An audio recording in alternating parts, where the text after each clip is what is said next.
পাঁচটি জিনিসের পূর্বে পাঁচটি জিনিস মূল্যায়ন করো। বলেন কয় জিনিস মূল্যায়ন করা? পাঁচ। এক নাম্বার, শাবাবাকা কবলা হারমিক, তোমার বার্ধক্যে পৌঁছার আগে যৌবন কালটাকে তুমি মূল্যায়ন করো।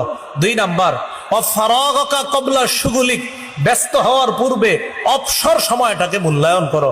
আপনি অফিসে যাচ্ছেন, আধা ঘন্টা দেরি আছে এখনো অফিসে পৌঁছতে, ওই মুহূর্তে আপনি সময়টা নষ্ট না করে চিন্তায় আনবেন আধা ঘন্টা পরে তো অফিসের কাজে লাগতে হবে, এই আধা ঘন্টা আমি জিকিরের মাধ্যমে আমার সময়টা আমি কাজে লাগাই। তো দুই নাম্বার ফারাগাকা কবলা শুগুলিক। তিন নাম্বার, ওয়াসিহাতাকা কবলা সাকমিক, অসুস্থ হওয়ার পূর্বে সুস্থতার সময়টা এটা তুমি মূল্যায়ন করো, এটাকে তুমি গনিমত মনে করো। চার নাম্বার, ওয়াগিনাকা কবলা ফাকরিক, দরিদ্র হওয়ার আগে টাকা পয়সা যখন থাকে এটাকে মূল্যায়ন করো, টাকাটা সঠিক খাতে ব্যয় করো। পাঁচ নাম্বার, ওয়াহায়াতাকা কবলা মৌতিক, মরার আগে জীবনটাকে মূল্যায়ন করো। ভাই এটা আমার মূল কথা, এই জীবন, আমাদের জন্ম আমাদের মৃত্যু, মাঝখানে আমাদের এই জীবনটা, এই জীবনটাকে মূল্যায়ন করা। সহিহ বুখারীর একটা হাদিসের মাধ্যমে আমি ইতি টানছি, 6413 নম্বর হাদিস। এই হাদিসে নবীজি বলেছেন, আল্লাহুম্মা লা আইশা ইল্লা আইশুল আখিরাহ, আল্লাহ আখিরাতের জীবন তো প্রকৃত জীবন, ফাসলিহিল আনসার ওয়াল মুহাজিরা, মুহাজির আনসার তাদেরকে আপনি সংশোধন করে দেন।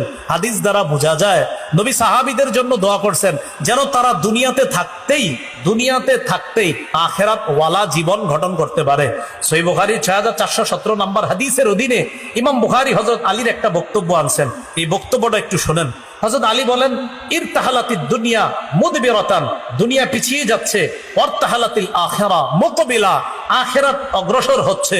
হে পৃথিবীর মানুষ শোনো, লিকুল্লি ওয়াহিদাতিন মিনহুমা বানুনা, দুনিয়া আখিরাত উভয়ের সন্তান আছে, দুনিয়ারও সন্তান আছে, আখিরাতেরও সন্তান আছে। ফাকুনু মিন আবনাইল আখিরা, তোমরা আখিরাতের সন্তান হও, মানে দিনদার হও।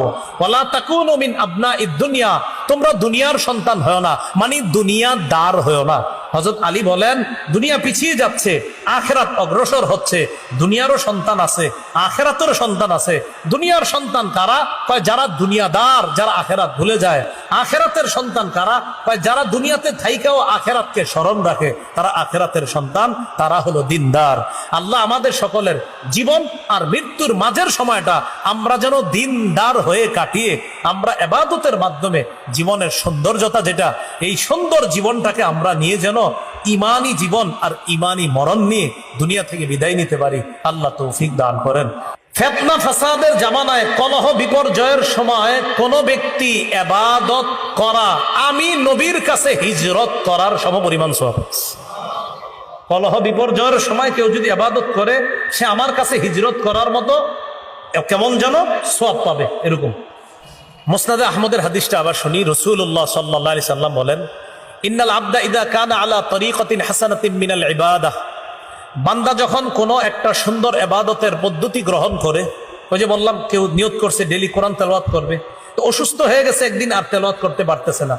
আল্লাহ ফেরেশতাদেরকে বলেন, ও ফেরেশতারা, উক্তুব বিমিসলি আমালিহি ইদা কানা তলিকা, সে সুস্থ থাকলে ইবাদত করত, আজকে আমার বান্দা অসুস্থতার কারণে ইবাদতটা করতে পারতেছে না, বাকি আমি আল্লাহ তো সওয়াবে কম দিতে পারি না, আমার বান্দা ইবাদত করত কিন্তু অসুস্থতার কারণে করতে পারতেছে না। তোমরা সওয়াব লেখা বন্ধ করবা না, সওয়াব লিখতে থাকো, সওয়াব কি করতে থাকো? লিখতে থাকো।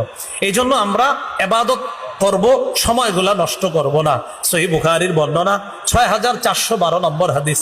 নবী বলেন, নি'মাতানে মাকবুলুন ফীহিমা কাসীরুম মিনান নাস, আস-সিহহাতু ওয়াল ফারাগ, দুটি নিয়ামতের ব্যাপারে মানুষ বড়ই উদাসীন, একটা হলো সুস্থতা, আরেকটা অবসর সময়। এই দুইটা নিয়ামত মানুষ হেলায় ফেলায় কাটিয়ে দেয়। উচিত হলো ইবাদতের মাধ্যমে যেন আমরা এই দুইটা গুরুত্বপূর্ণ নিয়ামতকে আমরা কাজে লাগাতে পারি। আল্লাহ তৌফিক দান করেন। প্রিয় মুসলমান ভাইয়েরা, রাসূলুল্লাহ সাল্লাল্লাহু আলাইহি সাল্লাম এক হাদিসের মধ্যে বলেন, সহিহুল জামের মধ্যে আসছে হাদিসটা, ফাদলুল ইলমি আহাব্বু ইলাইয়া মিন ফাদলিল ইবাদা, আবেদরা ইবাদত করলে যেই ফজিলত, আলেমরা ইলম অন্বেষণ করা আমি নবীর কাছে আরো বেশি ফজিলত, আমি নবীর কাছে আরো বেশি ফজিলত।